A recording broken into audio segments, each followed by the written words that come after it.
बनने के लिए सिर्फ एक बात निश्चय और नशे में रहे, कौन से? जो बार बार जानते भी हो, संकल्प तक स्मृति में रहते हो, लेकिन संस्कार रूप में नहीं रहते हो। सोचते भी हो, समझते भी हो, सुनते भी हो, फिर भी कभी कभी भूल जाते हो। वह क्या? बहुत पुरानी बात है। वाह अरे मैं, वाह सुनाते, यह सुनते खुश भी होते हो, फिर भी भूल जाते हो। कौन सा शब्द?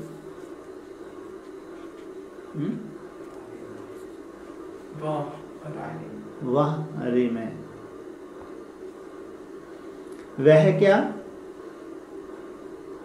बहुत पुरानी बात। वाह अरे मैं, यह सुनते खुश भी होते, फिर भी भूल जाते हो। इस मर्जीवा जीवन के जन्म के संस्कार वाह अरे मैं है ही। नया जन्म मिला तो वाह अरे मैं, कौन मिला है? तो आपने जन्म के निजी संस्कार, जन्म की पहली स्मृति, जन्म का पहला बोल, मैं श्रेष्ठ ब्राह्मण आत्मा हूँ, इसको भी भूल जाते हैं। भूलने का खेल अच्छा लगता है।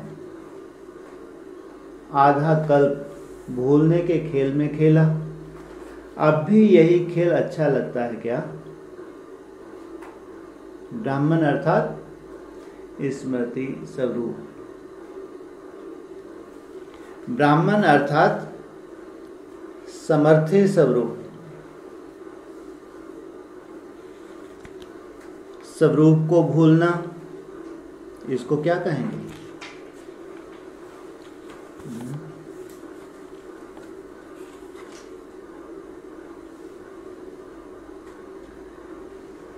बाप दादा को बच्चों के इस खेल को देख तरस आता है, हंसी भी आती है।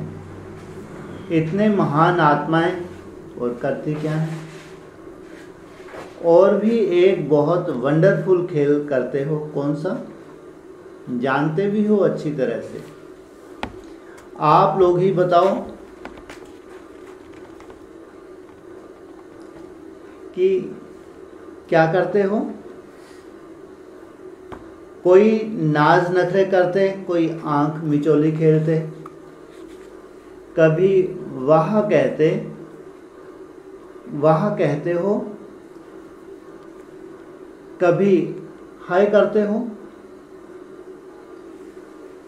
अच्छा, यह तो सब जानते हैं कि करते हैं, इसमें भी वंडरफुल और खेल है। जब बाप के बच्चे बने, मर्जीवा बने, तो पहली प्रतिज्ञा कौन सी की? यह भी अच्छी तरह से जानते हो। वायदा क्या किया, उसको भी जानते हो। बाप ने वायदा कराया और आपने स्वीकार भी किया। स्वीकार करने के बाद फिर क्या करते हो? बाप ने कहा शूद्रपन के विकारी संस्कार छोड़ो, आत्मा के विकारी संस्कार रूपी चोला परिवर्तन किया और ईश्वरीय संस्कार का चोला पहना। शूद्रपन की निशानियां अशुद्ध वृत्ति और दृष्टि परिवर्तन कर पवित्र दृष्टि और वृत्ति विशेष निशानियां धारण की। सर्वश्रेष्ठ ते श्रेष्ठ संबंध और संपत्ति के अधिकारी बने। यह भी अच्छी तरह से याद है, लेकिन फिर क्या करते? जो श्रेष्ठ आत्माएं होती हैं वह संकल्प से भी छोड़ी हुई अर्थात त्याग की हुई बात को फिर धारण नहीं करती।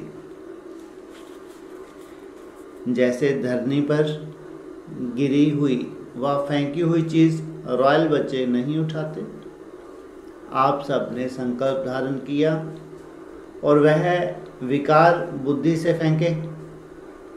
बेकार समझ, बिगड़ी हुई वस्तु समझ प्रतिज्ञा की और त्याग किया। वचन लिया कि फिर से विष सेवन नहीं करेंगे। फिर क्या करते हो? फेंकी हुई चीज, गंदी चीज, बेकार चीज, जली सड़ी हुई वस्तु फिर से उठाकर यूज क्यों करते हो? जो भी विकार हैं, जो भगवान को दे दिए, जो भी कमजोरियां हैं, उनको फिर धारण क्यों करते हो? समझा? क्या खेल करते हो? अनजाने का खेल करते हो। खेल देख तरस भी पड़ता है, हंसी भी आती। जानी जानन हार तो बने, लेकिन बनना है करणहार। अब क्या करेंगे? करणहार बनने का विशेष कार्यक्रम करके दिखाओ। जानकारी तो बहुत है, लेकिन आप प्रैक्टिकल कर्म में लाओ। संकल्प द्वारा त्याग की हुई बेकार वस्तुओं को संकल्प में भी स्वीकार नहीं करो। इतनी ऊंची पढ़ाई है। इस पढ़ाई को देख के नहीं लगता कि हम साधारण नहीं हो सकते। चलो मजबूरी से ही सही, अभी भग भी नहीं सकते, कहीं जा भी नहीं सकते, पढ़नी पड़ रही है, तो भी साधारण बात है क्या? हाँ ना, इस पढ़ाई को ही देख के, जैसे होते हैं बहुत रॉयल स्कूल होते हैं, बहुत रॉयल कॉलेज होते हैं, वहाँ की स्टैंडर्ड, वहाँ की पढ़ाई, वहाँ कोई कनिष्ठ स्टूडेंट भी हो, उसको दूसरों को नाज हो गया, इसको एडमिशन कैसे मिल गई? तो अगर एडमिशन ले तो ज़रूर कुछ उसमें ऐसी क्वालिटी है। हाँ है? हाँ नहीं हो तो भर्ती हो ही नहीं सकता। वहाँ के नियम, वहाँ की मर्यादाएं, वहाँ की फीस, हाँ, तो हर कोई स्टूडेंट तो वहाँ कल्पना भी नहीं कर सकता। तो ये पढ़ाई देख के ही समझ में आता है हम कोई साधारण आत्माएं नहीं है। इतनी ऊंची पढ़ाई तो ऐसे ही माथा मार सकते भगवान। और थोड़ी देर समझ भी तो आती है, नहीं आती? धारण नहीं होती, समझ तो आती है। समझ भी नहीं आती तो कितनी बड़ी बात है, समझ तो आती है। जानी जानन हार तो हैं, याद तो करना है, याद तो करना है। हाँ करना क्या है, बस याद ही तो करना है। हाँ, वही सबसे बड़ी सब्जेक्ट है और वही दुनिया के लिए क्या है? मुश्किल है। हाँ